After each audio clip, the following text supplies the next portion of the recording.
vais passer la parole à Dominique Vincent-Génaud. Je vous remercie pour cette opportunité de partage et je vais vous présenter le projet MFM Play. Les maladies neuromusculaires sont des maladies rares caractérisées par une faiblesse musculaire qui entraîne une limitation des activités. Et donc, un des critères d'évaluation très souvent utilisé dans ces pathologies est la mesure de fonction motrice.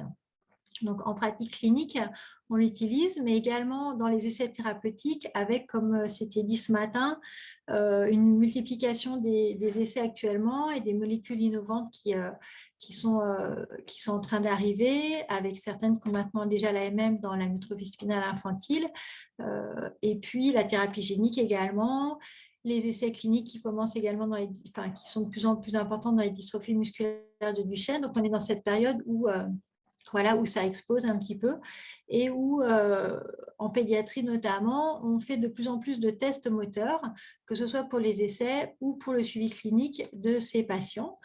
Et on les évalue également de plus en plus précocement. En ce qui concerne la fonction motrice, très souvent, les échelles d'évaluation correspondent à plusieurs exercices que l'enfant doit réaliser. Donc là, je vous en présente un qui est se relever du sol. Et ces exercices demandent vraiment une participation active de l'enfant pour qu'on puisse mesurer vraiment la fonction motrice. Donc, parmi ces échelles, celle qu'on utilise souvent, c'est la mesure de fonction motrice, la MFM, dont je vais vous parler plus spécifiquement aujourd'hui, qui est validée, qui est sensible au changement, qui est reproductible. Et ce qui est très intéressant, c'est qu'elle est adaptée pour toutes les maladies neuromusculaires, que le patient soit ambulant ou non ambulant, qu'il soit enfant ou adulte, que la sévérité soit très importante ou plus faible, ce qui permet vraiment un suivi longitudinal. Et puis, également, dans les essais, des inclusions beaucoup plus larges des patients.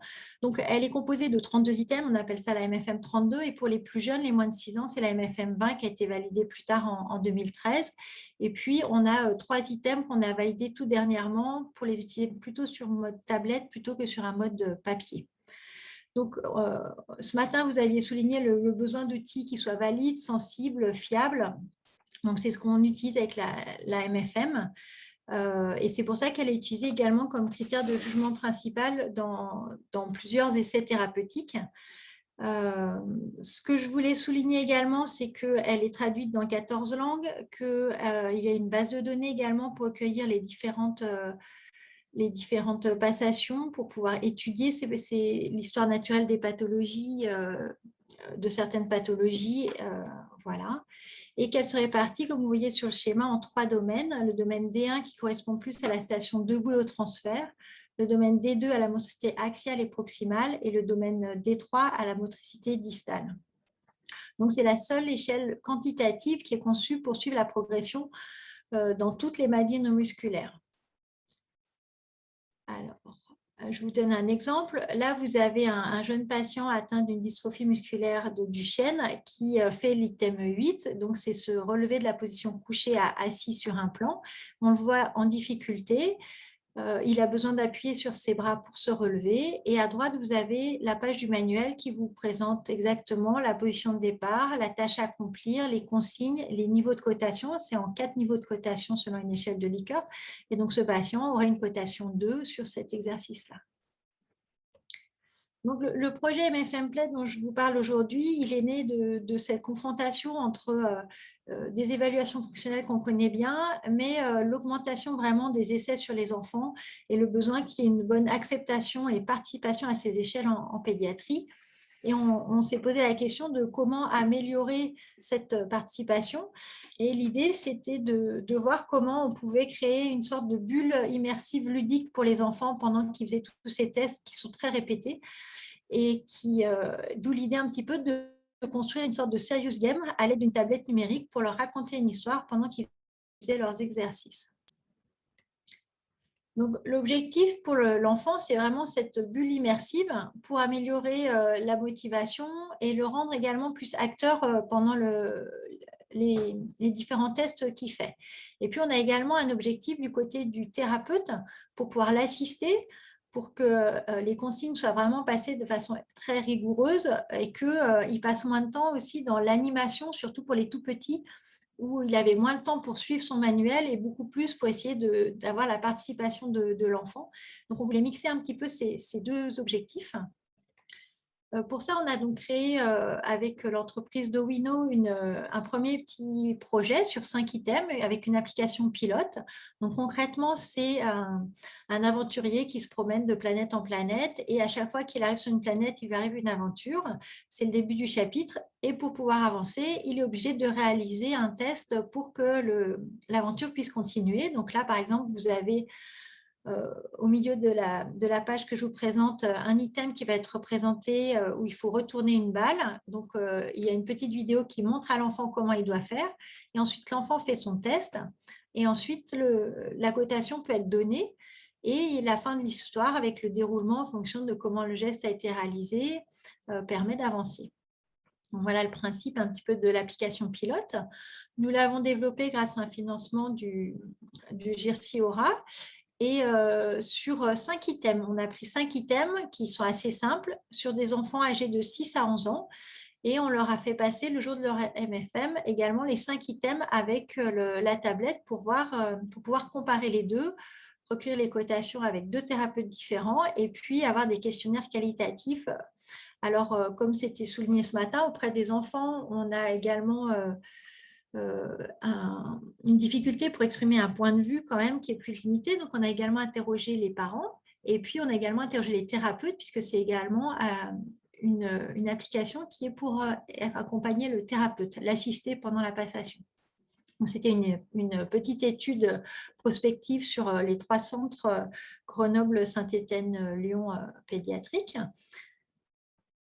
Nous avons inclus 17 enfants, 10 garçons et 7 filles atteints de dystrophie musculaire de Duchenne ou de Becker, de dystrophie congénitale, d'amyotrophie spinale infantile ou d'autres maladies non musculaires. 10 enfants étaient marchands, 7 étaient non marchands, avec un âge moyen de 8 ans et demi, avec des niveaux moteurs qui étaient très variés. Certains bougeaient très peu et d'autres avaient une bonne autonomie. Il y avait dans cette étude 9 thérapeutes qui ont fait passer les items en mode ludique avec la tablette, avec de 1 à 3 passations maximum par thérapeute. Et les thérapeutes avaient plutôt une forte expérience de la MFM. C'était plutôt très souvent des experts dans cet outil-là. Donc, en termes de résultats, sur la fiabilité des cotations, on a comparé l'étude pilote et l'étude classique et on avait une concordance des cotations de 85%, avec quand il y avait une différence, un niveau de différence et à aucun moment on a eu de refus de passation ou de difficulté pour faire passer ces items. En termes de faisabilité, ça c'est très intéressant pour nous. On a pu mesurer le temps qui est supplémentaire nécessaire pour raconter 5 histoires en plus de la passation et on augmente le temps de 13 minutes, ce qui est important sur une passation qui en moyenne dure 35 minutes. Donc, on voulait mesurer ça pour savoir si on allait faire 32 planètes ou si on allait faire des planètes sur lesquelles on s'arrête et d'autres où on ne s'arrête pas. Ça nous a donné des idées pour la suite, c'est-à-dire qu'on ne pourra pas augmenter trop le temps de passation. Par contre, on va pouvoir construire autrement notre outil pour que l'enfant, quand il revient, il aille sur d'autres planètes et ça va permettre de faire varier en fait l'aventure et l'histoire pour que l'enfant ait envie de revenir et aller voir d'autres planètes. Voilà, en termes de difficultés techniques, on a eu quelques soucis. C'est pour ça qu'il y a parfois des différences de cotation lorsqu'on a utilisé le stylet sur un des items où on essaye d'être en mode plus numérique que papier. Donc, sur les questionnaires, donc je vous en présente juste quelques-uns. Globalement, nous avons posé 18 questions aux enfants.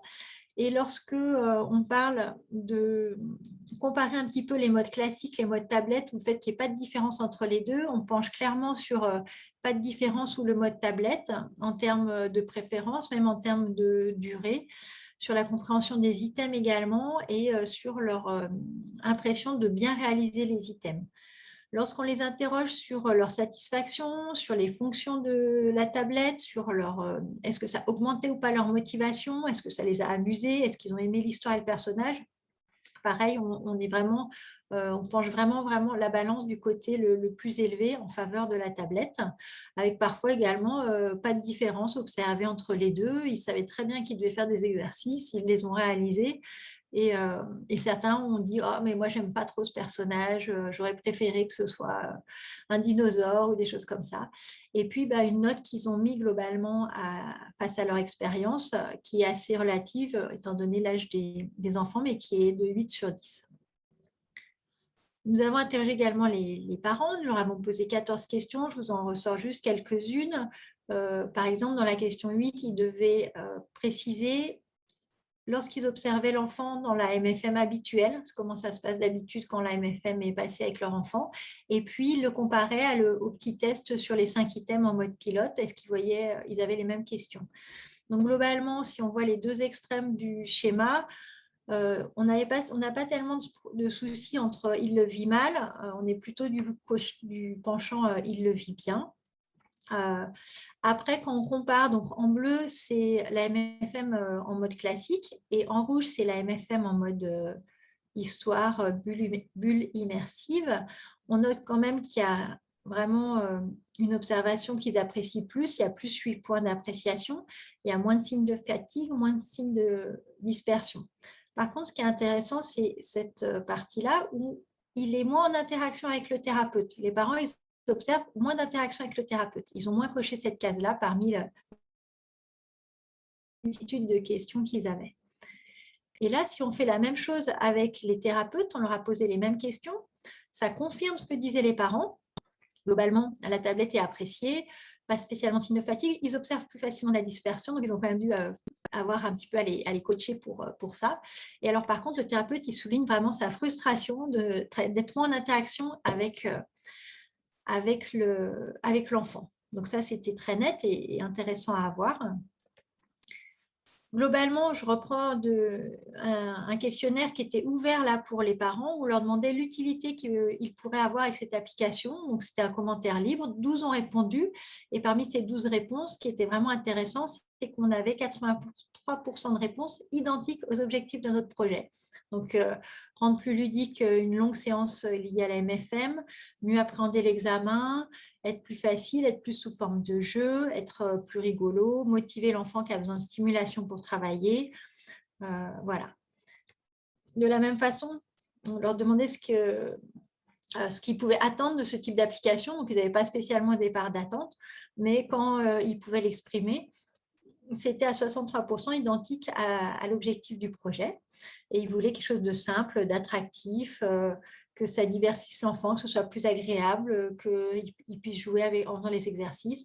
Certains n'avaient pas d'attente spécifique, certains allaient au-delà de ce que nous, on veut faire avec l'installer sur son support personnel, faire ça tout seul, sans le thérapeute ou l'utiliser à la maison. Ensuite, au niveau des thérapeutes, une des questions qu'on leur a posées, c'était le changement de pratique pour eux. Et là, on voit bien qu'ils ont répondu de façon favorable sur l'intérêt pour les enfants, l'utilisation également dans les essais cliniques, mais en termes de changement pour eux, c'était assez net que ça changeait leur place de thérapeute par rapport à l'enfant, et c'est cette question-là qu'on a dû creuser beaucoup plus derrière, et que ça nécessitait également du temps pour s'habituer. Ensuite, personne n'a répondu sur la peur de vraiment compliquer l'évaluation, d'être sans aucun intérêt pour l'enfant. Voilà. Toujours au niveau des thérapeutes, quand on leur a posé la question des observations qu'ils ont eues de l'enfant à qui ils faisaient passer les tests avec la tablette, ils ont pu noter qu'il faisait lui-même avancer le test, qu'il était motivé par la tablette, qu'il pouvait être plus autonome également pendant le bilan. Donc ça, c'était intéressant pour nous que ce soit souligné par les thérapeutes.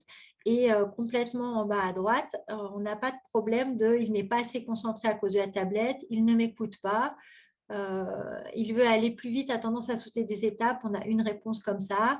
Il est perturbé par les cotations, il joue trop avec la tablette. Pareil, il y a une réponse sur 17. Donc, on considère qu'on n'est pas tombé dans ce piège-là.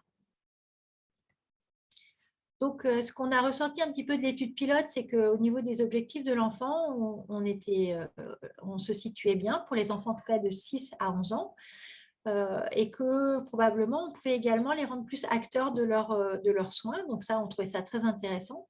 Au niveau des thérapeutes, besoin de réajuster vraiment le positionnement, sachant qu'on avait un biais, c'est-à-dire que les 5 items passés sont des items où le thérapeute habituellement également intervient moins. Et l'enfant est dans une posture assise, alors qu'à d'autres endroits, l'enfant est couché, debout, bouge, est installé par le thérapeute. Donc, c'est vrai qu'il y avait, ça facilitait d'autant plus cette problématique. Mais globalement, ça nous a montré qu'il fallait réintégrer un peu plus le thérapeute, surtout quand il était expert et qu'il aimait bien animer lui aussi la séance, que là, il fallait qu'il puisse le faire, d'où la modification du cahier des charges derrière. Et le troisième point, en termes de reproductibilité et standardisation des consignes, c'est vrai que sur un prototype comme ça, on n'a pas pu répondre à notre question. Mais déjà, on sait qu'on n'a pas eu de cotation perdue, qu'on n'a pas eu de gros changements et qu'on est bien dans un jeu de passation qui reste sérieux. On n'a pas perdu ce côté sérieux qu'on voulait garder. La passation s'est vraiment effectuée. Donc, la suite, pardon. Excusez-moi, mais on a déjà 17 minutes. Vous pourriez conclure?